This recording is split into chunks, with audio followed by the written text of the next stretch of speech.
You're not losing money because of bad spending. You're losing it because of bad systems.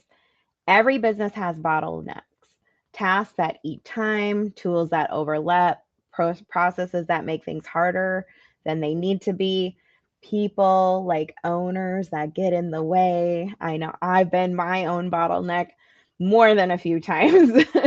Today, we're going to talk about how to find what's actually working in your business and how to stop wasting time on what's not. I'm Megan Schwan, your accounting sidekick, and this is the Profit Points podcast. Every week, we talk about the decisions that drive profit and the ones that quickly drain it. Inefficiency doesn't cost time, it costs money, energy, and momentum. When I work with business owners, I often find their real problem isn't pricing or sometimes even revenue, it's how their business runs day to day. You might be doing the right things, but in the wrong way, and that's what's keeping you stuck. Let's dig into the three most common efficiency blockers I've come across working with business owners and building my own successful business. Efficiency blocker number one is doing the wrong work.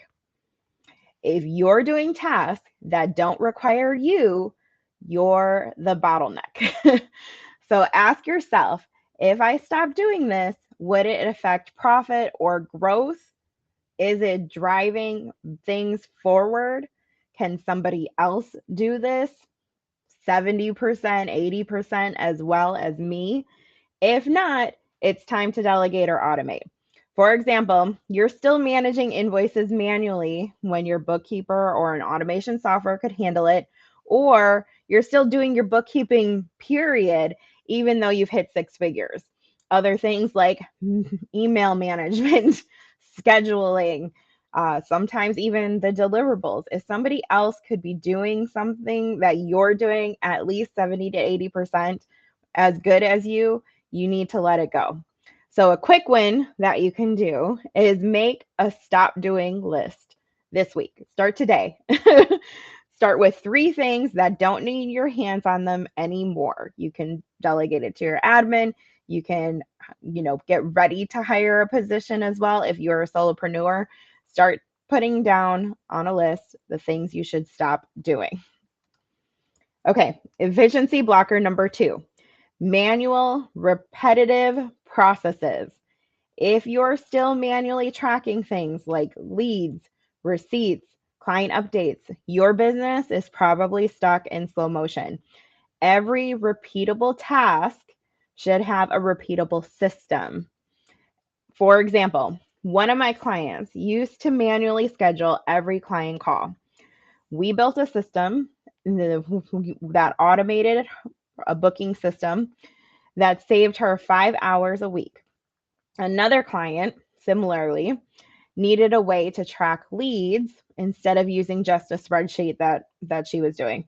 So we got her into high level, and now she can schedule, track, and automate parts of her nurture process. So a quick win you can take today is take some time.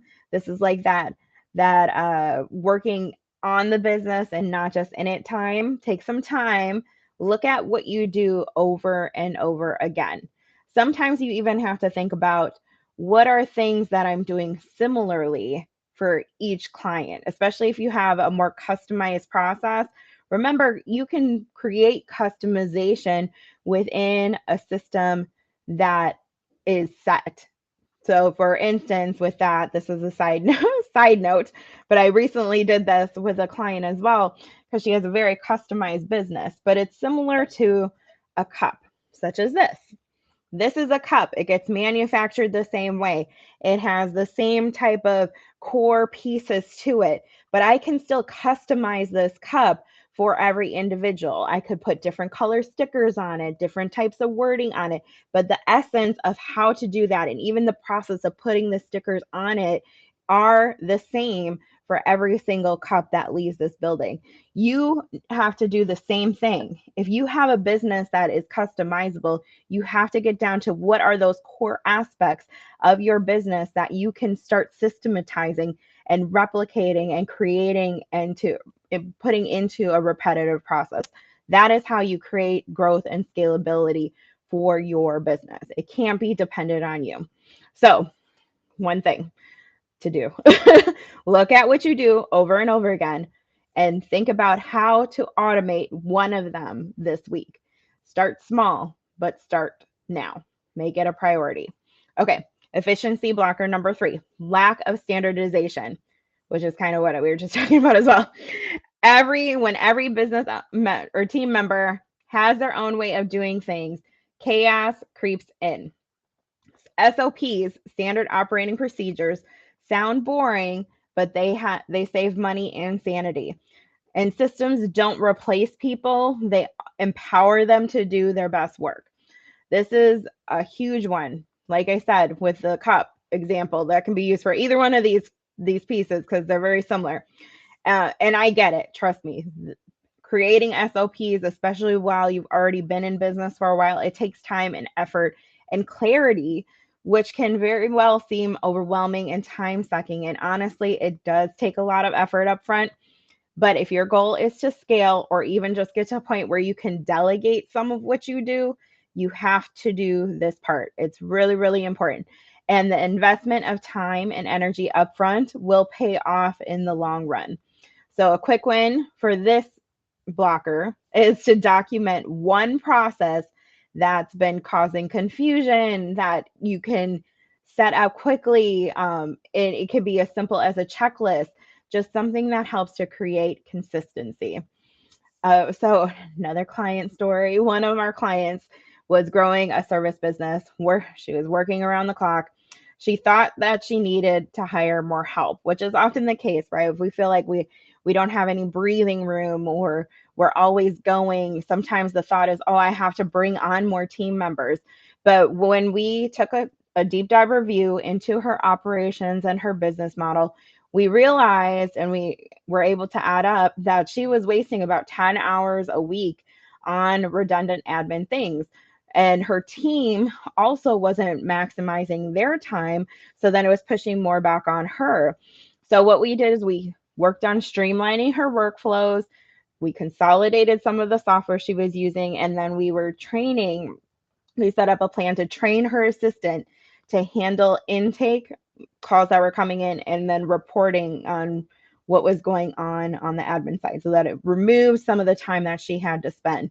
She didn't hire anyone new, but she gained back an entire day every week.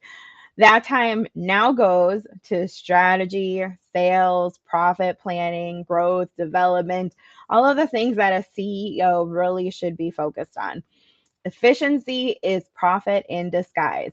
When you save time, you create space for growth.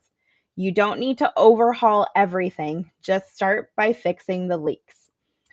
This week, look at your daily task, pick one, and ask, can I eliminate, automate, or delegate this? Then actually do that. Like, don't just walk through it and stop there. Efficiency isn't about being perfect, it's about being profitable. Every hour that you reclaim is an hour you can reinvest into your business or your life. Okay, so we went through a lot of information today. Let's recap the blockers. Blocker number 1 is doing the wrong work. Number 2 is manual, repetitive processes that aren't systematized. And then number 3 is lack of standardization. Think about what's going on in your business, how you can start building those systems and processes that really affect your profitability. Don't sleep on this. Make some time, work on your business, not just in it. And if you need some help, you want to talk more about this, please, please, please, please contact me. You can go to chatwithmeg.com. It will take you to my website where you can book your free consult, or you can go to youraccountingsidekick.com and join my Facebook group where I have lots of resources and other things that you can access to help you along your business journey. I'm Megan, CEO and founder of Sidekick Accounting, and I'm here to help your business be successful, profitable, and sustainable.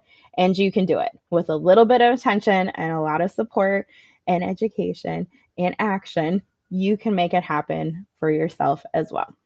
All right. See you next week. Have a good one.